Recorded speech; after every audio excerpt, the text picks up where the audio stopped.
Hey, I am back with a new video today.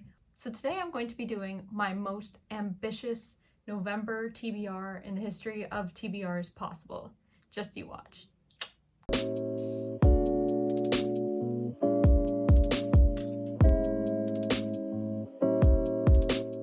That was completely clickbait, by the way. I just did that because it's funny. Today I'm going to be doing my November TBR. Now, this is definitely the most underwhelming TBR you probably have ever seen because there's only 4 books on the list this month. Maybe 5 because an author did send me one. Yes, 5 books on my TBR list. Will I even get to them all? Let's be real, maybe not. But we're here about setting realistic goals for ourselves, being true in the midst of midterm season, which is literally hell month. So yes, today I'm going to be talking about 5 different books on my November TBR list. So let's just get right into it. The first one I'm going to be talking about is the one I actually just started reading not too long ago, which is literally a very popular book / movie that's been released recently, which is Dune by Frank Herbert. Now, Dune was released in theaters. It's the one starring Timothée Chalamet and Zendaya. That's literally one of the reasons why I bought this and watched the movie, because he was in there. But let's be real, like, most of us did the same thing too. So I'm not the only one on this bandwagon here. So Dune is a sci-fi fantasy multi-book series. I think there's like 6 books in it. And so Dune is basically about this boy by the name of Paul Atreides, who belongs to the famous House Atreides, and his father, Duke Leto, has been granted the planet Arrakis to like kind of manage and oversee the production of a spice called melange.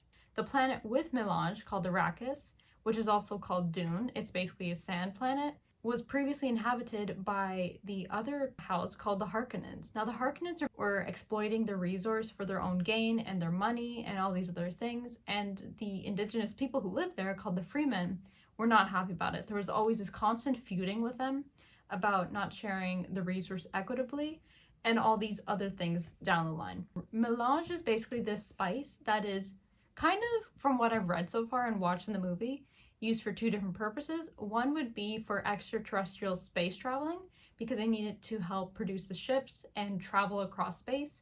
And the second reason is because in the movie or the book they said that it would improve your longevity of your life. So your life expectancy, it would improve it for some reason. So that's generally the basis of the book. From what I've read so far, it's actually very interesting. A lot of comments about this has been, it's so complex, too many characters, so much politics going on. Yes, that's true, but the way the writer set it up and the way he's telling the story is really captivating. It's why I really enjoyed it so far. And let's be real, if I didn't watch the movie first, I would be equally as confused. So for someone who's a visual learner in general, and if you are too, I would suggest watching the movie if you want to read this, because it would just make things a lot more easier to understand that way. Because then you can just, like, when you hear a name and then you watch the movie, you can just point a face to it. Like, you can just recall it that way. That's just how I learned. It's just so much easier for that reason. And so yeah, I'm actually going to be posting a reading vlog on this and a review about this and a little bit of the movie comparisons. So stay tuned for that. I think it'll be posted the week after I post this, whenever it is. So yeah, Dune is my #1 read this month. The next book on this November TBR list is none other than A Shadow in the Ember. Now, this came out October 19th, 16th, I think, and it is basically the spin-off series from Jennifer L. Armentrout's From Blood and Ash world. Now, if you know that famous series, it's like Book Talk famous. This is a spin-off basically about one of the characters. He's the king of gods, his name is Nyktos, and about his consort, and it's basically their story. Now, I haven't read too much into the story. I just know general, like, snippets I hear here and there about Nyktos. It's about him and his upbringing, and his consort, Seraphina. She was an assassin sent to kill him or his family in some way. That's all I know about it. And it's set in the From Blood and Ash world, which I'm really excited about. Now, I've been hearing all these things about how Nyktos is somehow better than Castile. Let me tell you, that's a big statement. For someone to be better than Castile, they gotta live up to that reputation. So I'm expecting high remarks about this. And honestly, I just love Jennifer's writing in general. She can be a little slow pacing, like her type of writing, but because of how much I love like the tropes she intertwines in this and the way she tells her tale, like I know I'm gonna fall in love just as many of you have. So I'm very excited for this. I have no doubt this will be at least a 4-star read. The next book on my TBR list will be The Last Magician by Lisa Maxwell. Ooh, that was a burp. Okay. It is an urban fantasy, historical fiction trilogy about our main character, Etta, who is actually a thief, and she travels back in time to steal an artifact from, I believe, this council of people who rules over the magicians within Manhattan, New York. Now, from what I remember is that in New York, there are a lot of these people who wield magic who are now in hiding because for some reason it is like outlawed and people are just being persecuted for it. And there's a lot of different issues going on, like this person called the Magician, who apparently created this territory area. When you step in it, you die, or when you leave, something like that. I just found it really interesting because I heard that this was like an enemies lover's tale, historical fiction, and it seems like when you go back in time and steal an artifact, it seems like a little bit of a heisty type tale, which was intriguing even more for me. And also because, here's probably another reason. When I looked up, like just random thought that popped into my head, I looked up books that I would like if I read The Infernal Devices. Now keep in mind, I've never read The Infernal Devices before, but I know I would absolutely love it based on what everyone's saying. So when I read that website with a list, this book was actually on it. So I was like, okay, why not give it a shot?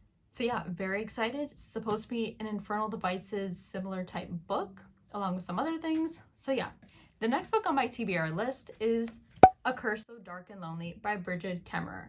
Now, Bridget Kemmerer is the author for this series, which is known as the Cursebreaker series, and this is apparently a Beauty and the Beast retelling or reimagining, starring our characters Harper, who, from what I've heard of, has been growing up with this kind of disability of some sort. I think it was cerebral palsy. I don't really know too much about that, but that's what I've heard so far. And that based on the original tale Beauty and the Beast, the character Ren, he's the Beast character in this case, and in order to break that curse, he needs Harper to fall in love with him and, you know, follow suit as all the other Beauty and the Beast tales have. Now, what I'm interested about is that I don't know if the Beauty and the Beast like whole retelling thing, it just is in the first book, or it follows through with the other 2 books in the series, because I know it's a high fantasy trilogy. I don't know if the Beauty and the Beast stuff continues in the last 2 books, but that would be interesting if it did, just to see how it plays out.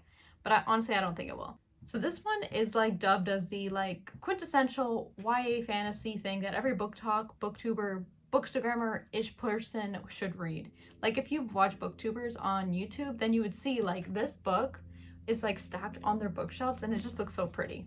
Is that partially the reason why I bought this? Yes. Am I ashamed of it? No. But one day, hopefully this month, I'm going to get through this. And yeah, I'm very excited for it.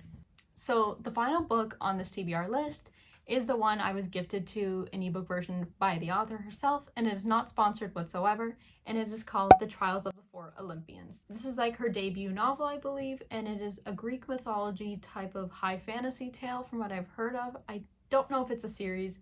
I think it's a standalone so far from what I remember. So basically, there's this girl who one day realizes she is a demigod, and along with some other individuals who also are demigods, I guess they're like the gods of the children of those gods of Olympus. And one day there's like this evil force that comes around, and they're entrusted with saving the future or like the lands in some way. So their job is obviously to protect and go through these trials, I guess, to ensure the safety of the realm. So I'm excited to get through these books. Let's be real. I think I'm gonna actually get through Dune, Shadow in the Ember, and The Trials of the Four Olympians, because those last 2 books, this and that, will take me a long time. So we'll see. Okay, that concludes this video. I hope you all enjoyed. Don't forget to check out my previous video on the Kingdom of the Cursed review. That was a handful and a lot to go through, but I still loved it to death. But please watch that, check out my other videos, and I'll be posting one next week on Monday. See you next time. Bye. Oh yeah, don't forget to like, comment, subscribe, you know all that. Bye.